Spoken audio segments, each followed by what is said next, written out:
Bem-vindas, bem-vindos novamente. A gente começa agora o nosso segundo momento do encontro, que é o Laboratório de Mediação. Então, eu vou fazer essas apresentações e a gente segue.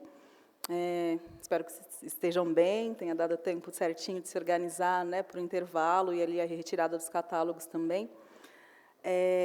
O Laboratório de Mediação tem como objetivo instrumentalizar o público do programa em suas visitas, quando vocês vêm, né, com a escola, enfim, com os grupos em geral, e em suas ações didáticas e de mediação, na sala de aula ou em outros contextos educacionais.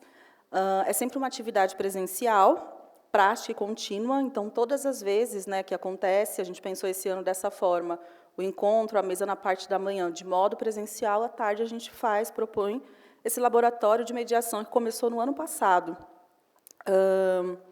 Cada atividade é orientada por professores, professoras especializadas nos mais diversos campos da arte, da cultura, áreas em geral, como hoje a gente tem, né, arquitetura, a partir do desenvolvimento de propostas distintas e complementares entre si.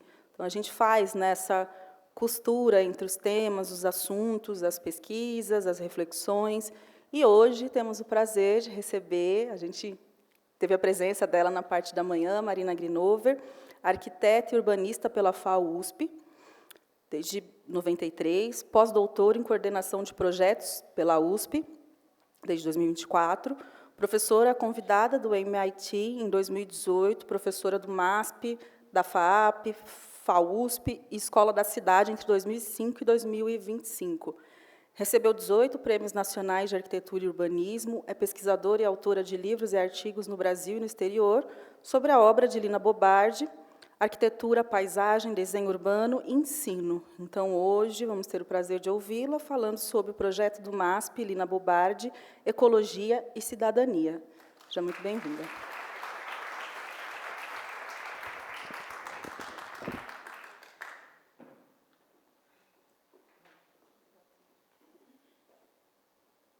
Boa tarde.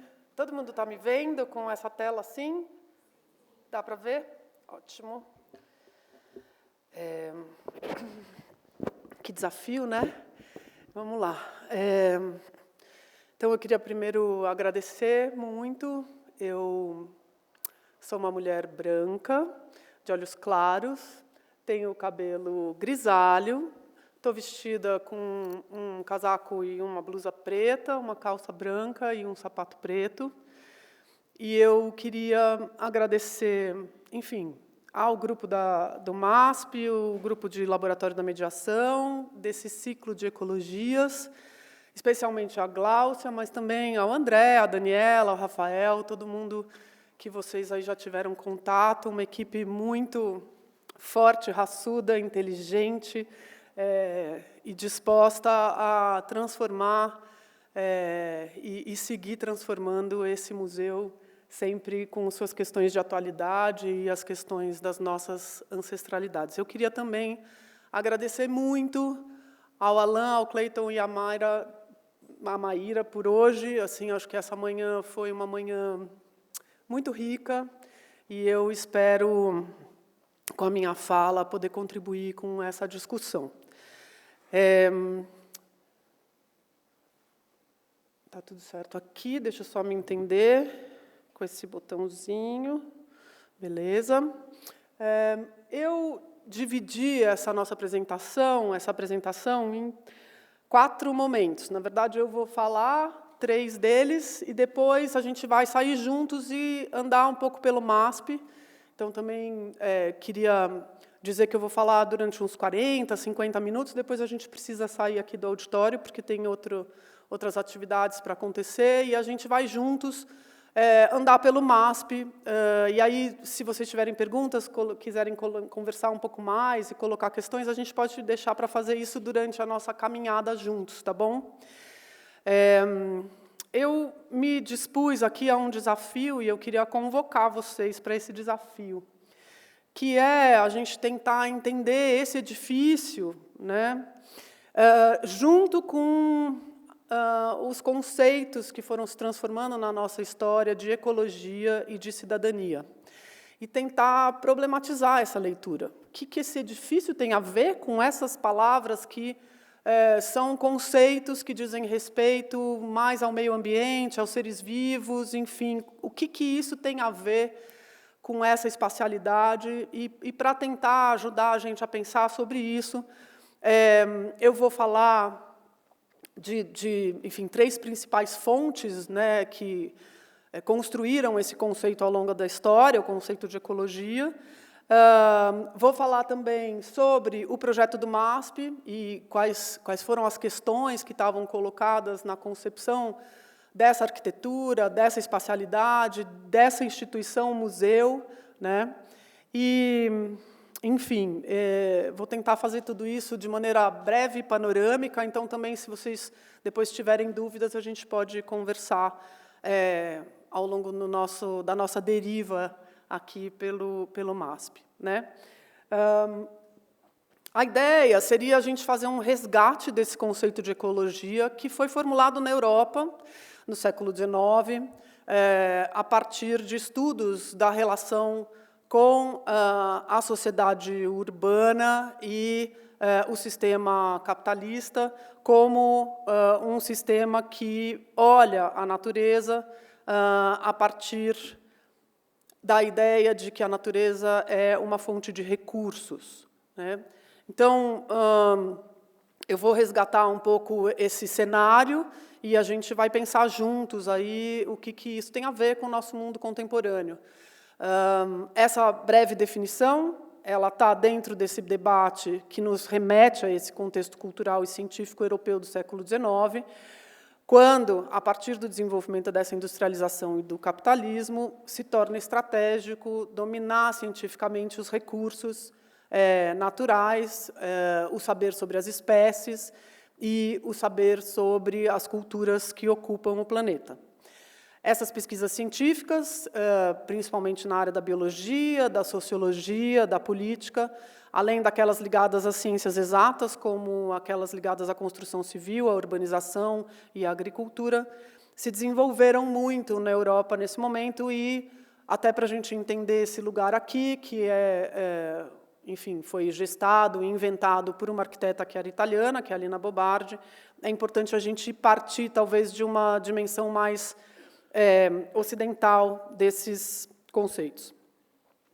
A gente pode juntar nesse pacote de inovações que aconteceram no campo científico ligado à biologia no século XIX, todos os textos do Darwin e a teoria da evolução, as viagens que o Humboldt fez e a ideia dos biomas e dos ecossistemas continentais, as ciências sociais que aprofundaram a sistematização das relações humanas com a cultura, com a economia, os trabalhos e os textos de Marx, de Engels, de Comte, de Franz Boas, o resgate dessa filosofia grega a partir de Kant e de Hegel, nesse contexto mais industrializado e imperialista. Enfim, um século de muitas pesquisas que buscou compreender a natureza e a existência humana de modo científico, tentando encontrar uma alternativa àquilo que originalmente, desde o Renascimento, se fez na separação entre natureza e cultura, mas ainda uma busca onde a cultura europeia se colocava como superior, seja a outras cosmologias de entendimento da relação entre homem e natureza, seja no fortalecimento de um ponto de vista técnico-científico produtivo, como encarar o meio ambiente, onde dominar os recursos era parte de uma estratégia de produção de riqueza. Esse termo ecologia nasce nesse contexto, derivado, né, da dimensão biológica da leitura da natureza, que se propunha a estudar as relações entre os seres vivos e o seu meio ambiente, as alterações que essas relações provocam, seja nas múltiplas espécies que habitam, seja no próprio meio ambiente como um lugar habitado. Esse termo aparece, então, a primeira vez nas publicações inglesas do George Marsh, nesse livro chamado Man and Nature, onde essa cisão entre homem e natureza aparece como uma, digamos assim, genética das desarmonizações, mais do que da harmonia. Mais uma vez, né, o positivismo e essa filosofia racionalista entra para dizer que os seres humanos estão em desarmonia com a natureza. Também seria importante a gente colocar aqui o termo ecologia humana, criado por 2 pesquisadores sociólogos na Escola de Chicago, aí já estou falando do início do século XX, né, o Robert Park e o Ernest Burgess trazem justamente um foco nas relações dos seres humanos com o meio ambiente e as ações antropizadoras, como uma força motriz das alterações geográficas no meio ambiente, especialmente na criação das cidades. Então, as cidades sendo vistas como, digamos assim, o ambiente artificial que está sendo inventado, né, pela população humana e como isso impacta o meio ambiente. Nasce, nesse momento também, a ideia de uma ecologia urbana, que seria pensar os fenômenos da expansão urbana da cidade nas relações não somente sociais, mas também geográficas e ambientais. Durante as guerras europeias, esse período de reconstrução, houve um aumento muito considerável da degradação ambiental, da poluição e da miséria nas cidades europeias e dos países do sul global. Então, esse termo ecologia urbana ele vai sendo colocado como uma ferramenta estratégica para abordar de maneira mais multidisciplinar os problemas da vida das populações nas cidades, voltados para as funções ecológicas do habitat urbano, enfim, uma ideia de tentar entender a cidade como um ecossistema. Nos anos 70 e 80, a ONU encomenda alguns estudos importantes que resultam na definição do termo sustentabilidade. Hoje a gente está com esse assunto na pauta, né, são as COPs, eu não vou entrar nesse mundo, mas acho que era importante dar um panorama, assim, o que foi esse século XX, esse debate, né. O termo sustentabilidade nasce de um entendimento da ecologia como uma ciência de base para pensar as relações humanas entre espécies e humanas com o meio ambiente. Existem 2 publicações super importantes desse momento, para quem quer estudar um pouco essa história, que é a publicação do livro Homem e a Biosfera, que é de 1971, pela ONU, e um relatório chamado Relatório Brundtland, que condensa, digamos assim, uma pesquisa extensa que a ONU fez sobre as degradações do meio ambiente em relação ao sistema capitalista, à produção das cidades, aos sistemas de transporte intercontinental. E cunhar esse termo sustentabilidade era dizer que as gerações presentes são responsáveis pela manutenção e pela preservação ambiental, no sentido de uma resiliência mesmo, da capacidade biológica e sistêmica da Terra para as futuras gerações. Ou seja, que nós aqui hoje temos a obrigação e a responsabilidade de manter o planeta habitável para os nossos filhos, para os nossos netos, para os nossos bisnetos e também para as outras espécies que habitam o planeta. Esse movimento, na verdade, foi muito importante, mas ele não toca no cerne do problema, que é a maneira devastadora como a sociedade capitalista e globalizada interage com o meio ambiente, pois não foram feitos nesses documentos questionamentos de caráter econômico, de sistema de produção, de exploração de recursos ou de geração de riqueza. Quem vai começar a fazer uma discussão mais crítica a esse momento de percepção, né, das inconsistências entre a maneira como a espécie humana habita o planeta, é justamente uma geração mais dos anos 80 e 90, e eu queria trazer para vocês um livro muito importante desse conjunto de publicações, que é esse livrinho chamado As Três Ecologias, do Félix Guattari, que era um filósofo francês, e que ainda hoje é uma referência muito importante sobre a leitura de uma certa radicalidade do que é o meio ambiental e do que é a ação ambiental como um ativismo, seja nas cidades, seja no campo, nas florestas. O Guattari começa destacando que a crise ecológica não poderia ser entendida apenas como uma crise ambiental. Ele achava que essa crise era uma crise também das subjetividades, e das relações sociais. Para ele, o capitalismo global, com a sua lógica de produção incessante, exploração de recursos, controle das subjetividades, estaria no centro dessa crise. Obviamente, ele era um pensador de esquerda, e essa obra vai defender uma transformação radical das nossas formas de vida, que envolve não somente pensar mudanças tecnológicas e políticas, mas também uma nova forma de pensar e experimentar a subjetividade e as relações sociais. E hoje de manhã a gente teve uma grande aula de onde a gente pode se inspirar para essas transformações. A primeira ecologia é a ecologia ambiental. Para o Guattari é a mais familiar, aquela ligada justamente ao reconhecimento da urgência da crise ambiental e dos impactos devastadores dessa degradação ecológica causada pelo capitalismo. Poluição, destruição de ecossistemas, esgotamento de recursos naturais. Ele vai criticar esse pensamento que reduz a natureza a um recurso a ser explorado e defende uma relação mais harmoniosa e responsável entre seres humanos, outras espécies e o meio ambiente.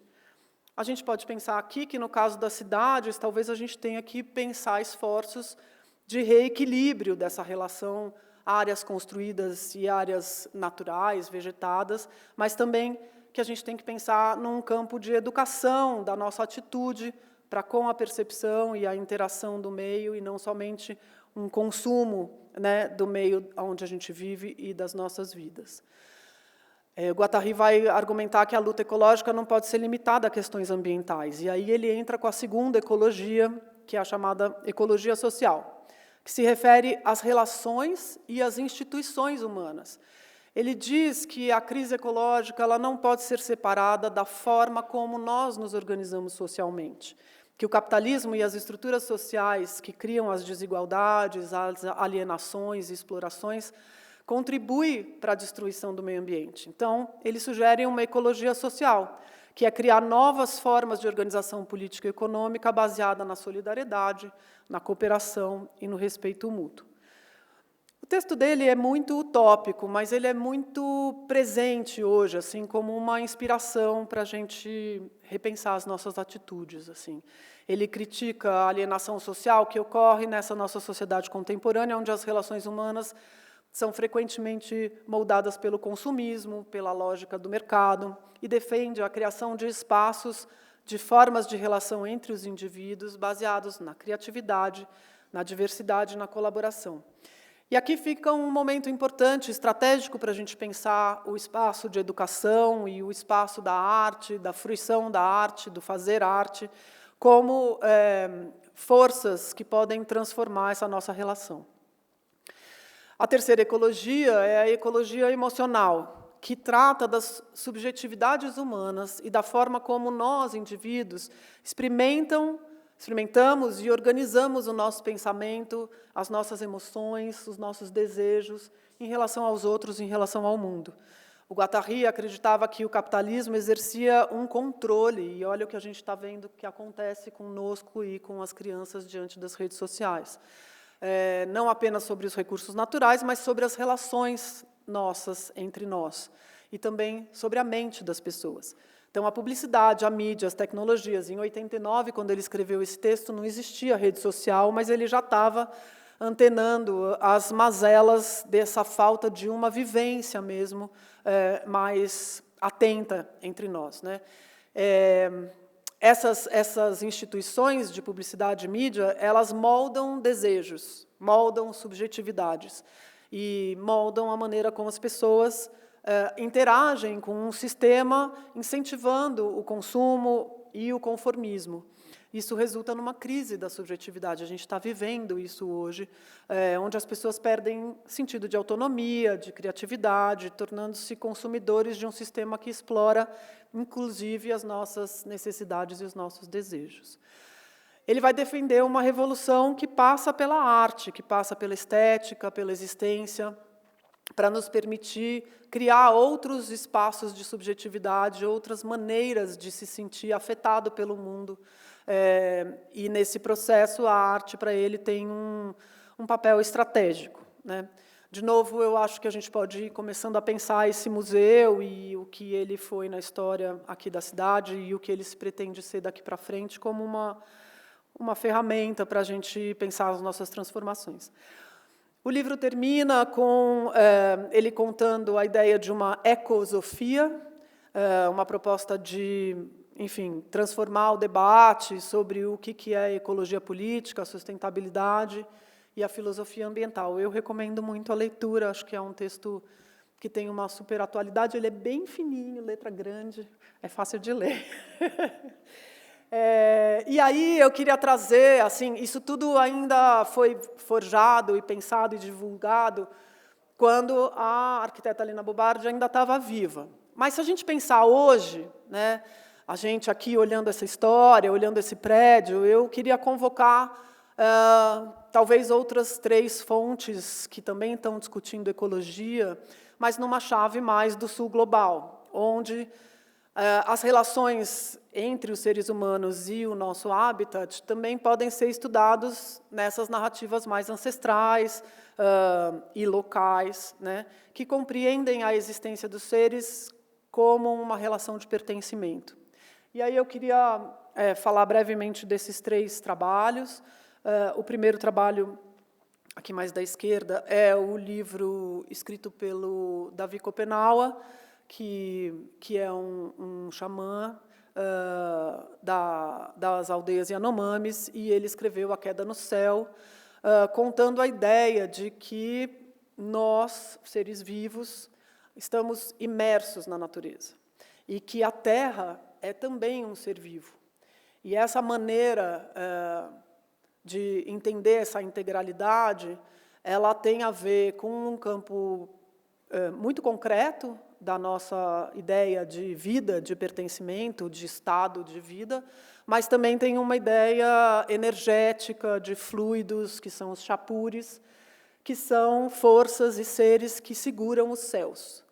E que a ideia da queda no céu é justamente que a voracidade dos homens brancos que fazem mercadoria, como ele escreve, ameaçam essas forças e o céu pode cair sobre as nossas cabeças.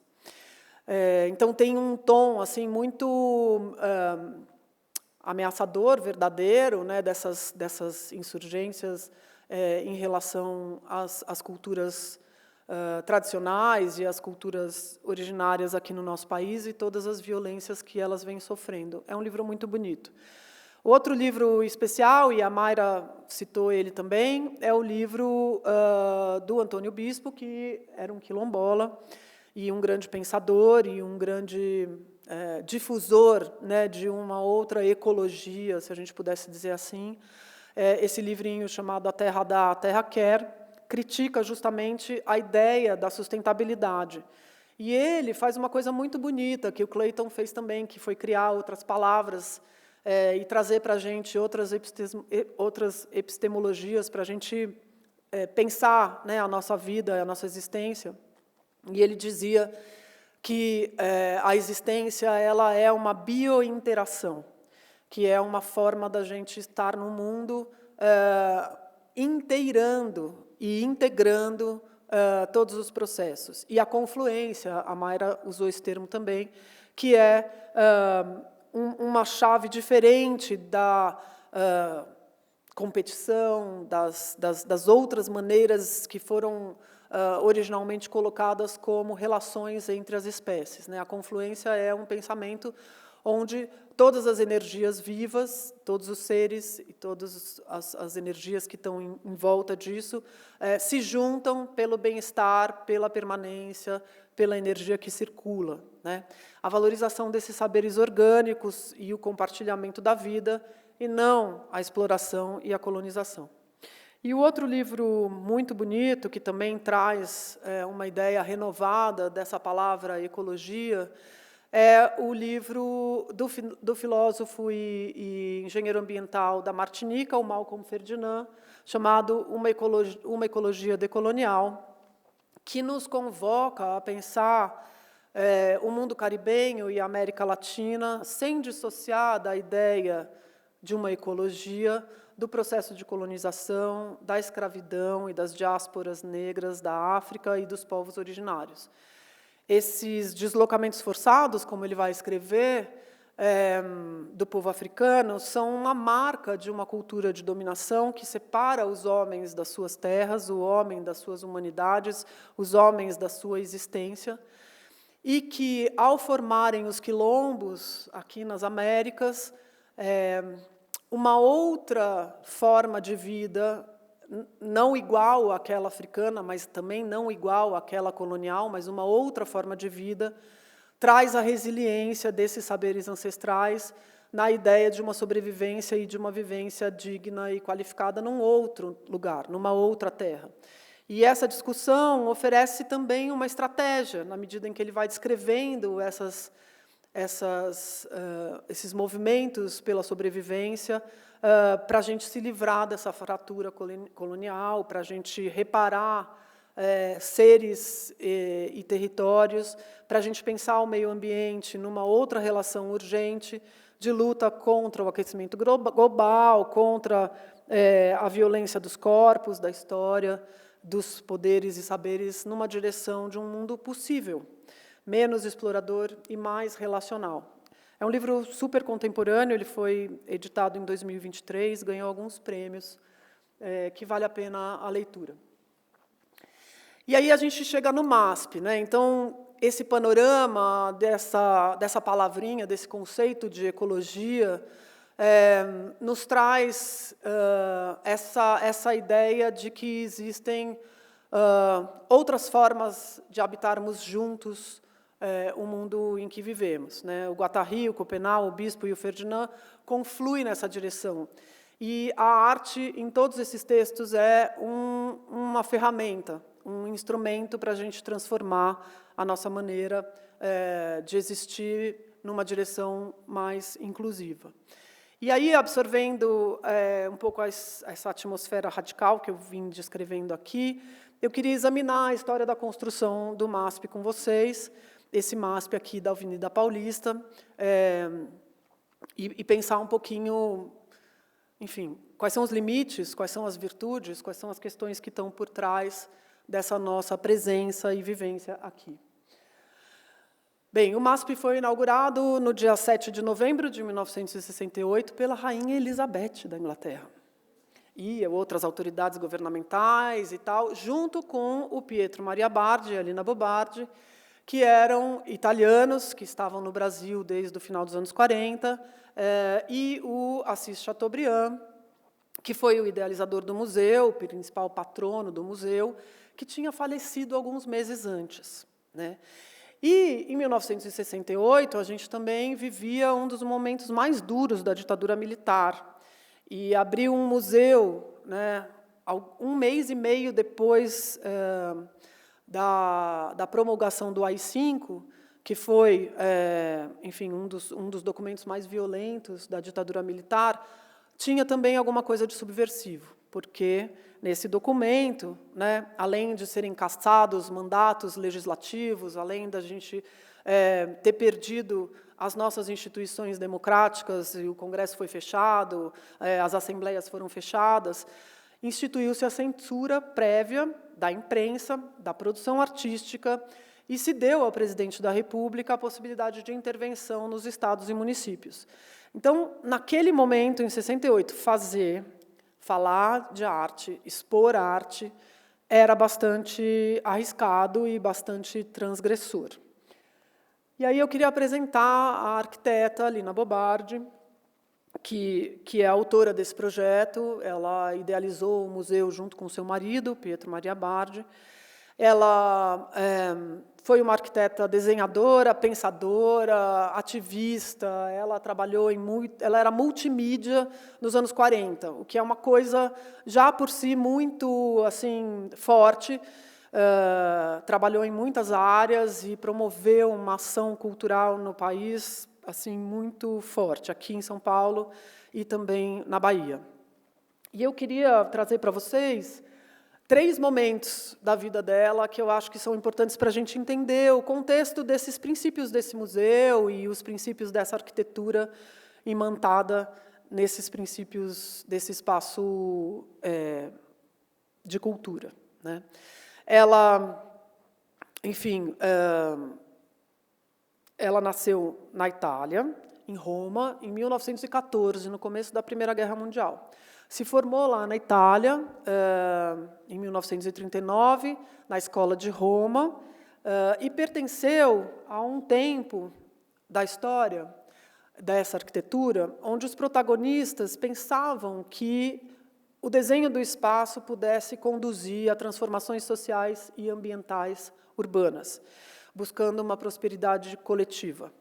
Acontece que a realidade, no entanto, ela impôs inúmeras adaptações e interrupções, tornando a realização desse projeto, enfim, histórico, muitas vezes falho e incompleto, mas também não menos importante.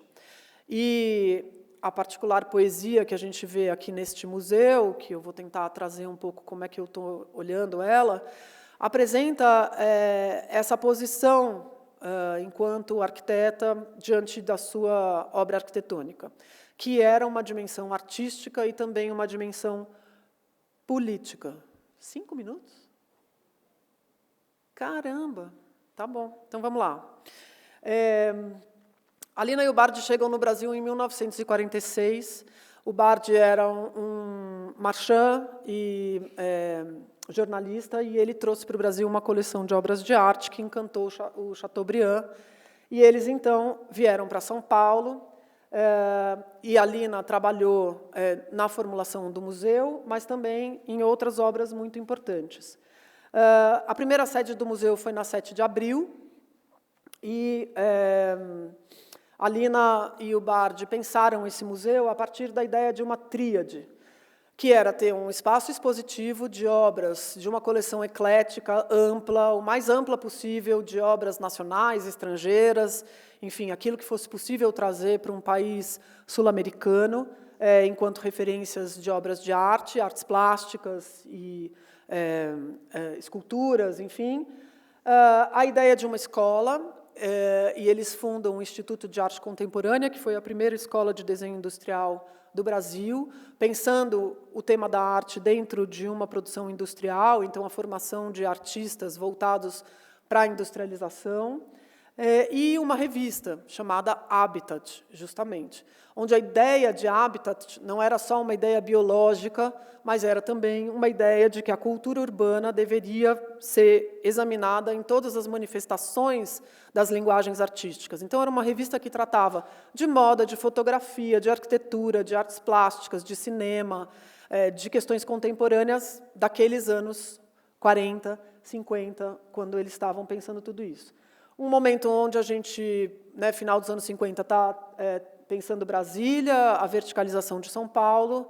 A Lina começa a pensar a mudança da sede do museu. E, ao mesmo tempo que ela começa a pensar a transferência da sede do museu da Rua 7 de Abril, no centro, para cá, ela faz uma experiência na Bahia que põe ela em contato com uma vanguarda intelectual e artística baiana, que forma, por exemplo, pessoas como Gilberto Gil, Caetano Veloso, Glauber Rocha, e ela vive esse momento como professora da Universidade Federal da Bahia e faz uma série de experiências e de mergulhos na cultura popular nordestina. Uma das coisas importantes que acontece nesse momento é, em 59, junto com a inauguração da terceira Bienal de Arte aqui em São Paulo, a Lina, junto com o Viver da Costa, que era um antropólogo importante baiano, montam a exposição Bahia, no Ibirapuera, onde ela traz todo um contexto de objetos e de culturas afrodescendentes e originárias do Brasil para uma cidade que olhava para a Europa para ver o que era legal fazer. E a Bienal de Arte Internacional é sempre um momento onde o Brasil se coloca para fora e a Lina e o Viver da Costa fizeram um olhar para dentro. Ela, por causa disso, monta o Museu de Arte Moderna da Bahia numa chave, justamente, de valorização de um acervo de cultura popular, o que ela chamava de arte popular. E ela monta um acervo de objetos e peças de arte, e é a primeira vez que, no Brasil, alguém fala da arte popular não como um folclore, uma coisa a ser reproduzida, mas como uma referência da nossa identidade. Bem, o MASP. O Alain falou, o que tinha aqui antes do MASP existir. Então, antes da Paulista existia uma mata, uma parte dela ainda é aqui o Trianon do lado, mas quando a Paulista foi construída, aqui foi construído o Belvedere, que tinha embaixo um edifício que era um salão público do município para eventos públicos ligados à política, ligados às artes. Foi aqui que aconteceu a primeira Bienal Internacional de Arte, em 1951. Foi aqui que aconteceram os encontros na Semana de Arte de 1922. Então, era um lugar que já pulsava, aqui onde a gente está, bem aqui onde a gente está, já pulsava questões de vanguarda e de formulação de uma arte urbana aqui em São Paulo. Esse lugar teve outros projetos, não vou entrar muito no mérito, mas esses projetos não foram construídos justamente porque eles tiravam o Belvedere. E a Lina faz uma associação com a prefeitura para pensar a sede do museu, mantendo o Belvedere, que era uma solicitação de quem tinha projetado e doado esse terreno para a prefeitura, e ela começa os primeiros exercícios para já pensar um edifício que suspendesse do chão e que pudesse permitir esse espaço de fruição e de vista, né?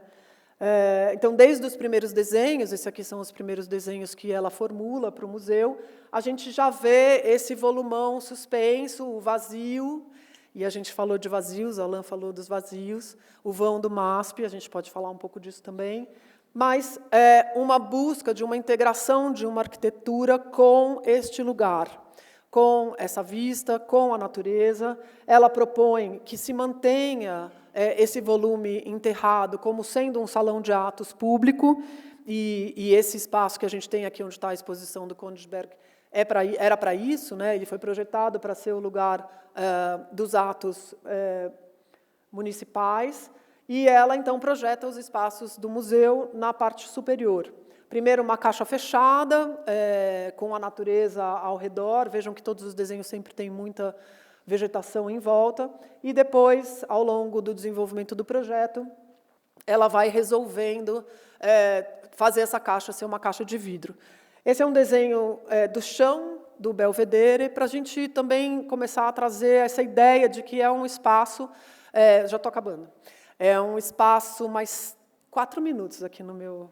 Prometo que eu acabo em 4 minutos. É um espaço gregário, é uma praça, é um espaço para exposições, é um espaço para encontros, é um espaço para manifestações. Isso tudo já estava no imaginário da Lina, essa integração de um espaço que não tem dentro nem fora, mas que você está coberto, mas você também está descoberto. Enfim, tem uma série de gestos arquitetônicos que vão contando para nós, aqui são as plantas do museu, não vou entrar no mérito disso, vão contando para nós como é que esse lugar pode significar um espaço de encontros e um espaço de relações múltiplas, né, flexível.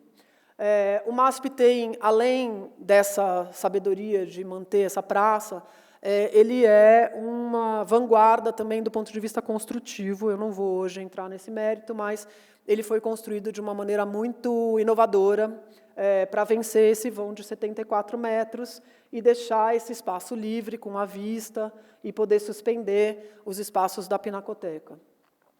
A Lina também usou um único material na construção do museu, que é o concreto, e fez parte desse imaginário, desse material, a crueza e a verdadeira expressão do que foi a construção. Então, quando a gente vê essas linhas na parede, por exemplo, aqui do auditório, a gente está vendo as marcas da madeira que formou esse espaço, né? E isso tinha um significado. E um outro lugar muito importante desse museu foi inventar essa pinacoteca com os quadros pendurados no vidro, portanto suspensos, organizados de uma maneira aleatória, muitas vezes, mas lúdica, permitindo que cada um de nós crie a sua narrativa nesse espaço, crie a sua inter-relação com essas obras, e isso é uma coisa muito inovadora, em nenhum lugar do mundo existe isso, ou existia, e todas as virtudes que esse espaço livre do vão permite, né? Encontros, shows, exposições, e tudo isso a Lina pensou. A coisa mais bonita, talvez, dessa arquiteta é que ela imaginava os lugares e as coisas que podiam acontecer nele. Ela termina a construção do museu com uma exposição muito importante, que depois, em 2014, foi reeditada aqui no museu, que era a exposição sobre a mão do povo brasileiro. Ela fez muitos outros trabalhos, entre eles a construção do Sesc Pompeia, escreveu livros e artigos importantes sobre essa questão ambiental, sobre essa questão do habitat e sobre a nossa capacidade criativa a partir dos ofícios e da arte popular. E essa é a última obra dela, em 1991, ela participou de um concurso internacional, ela morreu em 92, para a construção de um edifício do Brasil na exposição de Sevilha, e ela faz uma caixa, também suspensa, fechada, onde eram projetadas as imagens de São Raimundo Nonato, que a Niede Guion tinha acabado de descobrir, sobre a ancestralidade do Brasil, dos povos brasileiros, que há 14 mil anos habitavam aquele território. Então, também para dizer que a nossa existência ela tem essas transcendências e que a gente precisa sempre resgatá-las para as futuras gerações. E eu vou terminar rapidinho, lendo para vocês uma das coisas que ela escreveu sobre este lugar, que para mim foram muito importantes para montar essa conversa com vocês hoje. Ela disse: procurei no Museu de Arte de São Paulo retomar certas posições. Procurei criar um ambiente no Trianon. E gostaria que lá fosse o povo ver exposições ao ar livre, discutir, escutar música. A ideia desse museu sempre foi uma ideia de um museu não elitista, não fechado, não caro, não com cobrança de ingressos, um museu feito para todas as pessoas que moram em São Paulo, não importando a sua cor, a sua origem, a sua classe social, a sua religião. E eu acho que a história desse museu, ela procura hoje manter viva essa semente que esses italianos que saíram da guerra com várias questões, várias histórias, e que também sofreram uma diáspora, vieram para cá, apesar de brancos e estrangeiros, e fizeram um lugar que hoje, para nós, é muito significativo da potência que a arte tem na vida da cidade. Então, eu queria convidar vocês a conversar andando, porque a gente vai ter que sair. A gente vai conversando um pouco sobre isso tudo, assim, sobre o que é essa ecologia e o que a gente pode pensar que a arquitetura propicia como um lugar de vivência nosso. Obrigada, pessoal.